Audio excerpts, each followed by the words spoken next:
This is part 3. The first 2 parts are on my page. Cleve Backster was a scientist who quit the CIA because the work he was doing there was hurting people and he wanted to do something more positive. So he retired and developed the polygraph test, or lie detector test. It measures electromagnetic responses in the human body and spikes when a human is upset or is lying. One day he decided to put the polygraph test on the leaves of one of his plants.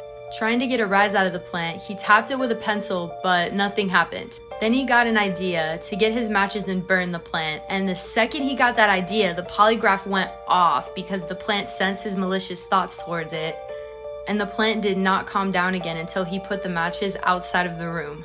After recreating this experiment several times, he bought more plants and kept them all hooked up to polygraphs 24/7 so he didn't miss anything. He realized that plants are awake and conscious and are constantly monitoring their environment. Not to mention they have empathic and telepathic abilities. He noticed the plants would get depressed every time he left the room and then would perk up again when he came back. One day, a man who mows lawns came into Dr. Backster's office and the plants all started freaking out because they know what this man does for a living. Cleve Backster cut himself and the plants got stressed out. Then he cut himself purposefully again and again, and the plant's stress response was less and less. He coined this a fainting response, where the plants kind of faint due to repeated stress and they won't keep having the same reaction to repeating incidents.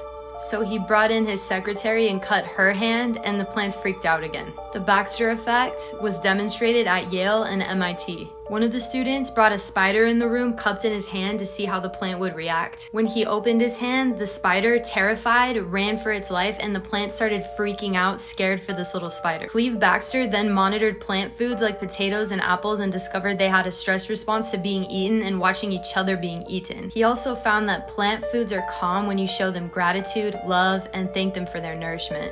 This is a practice that native tribes have been doing for millennia.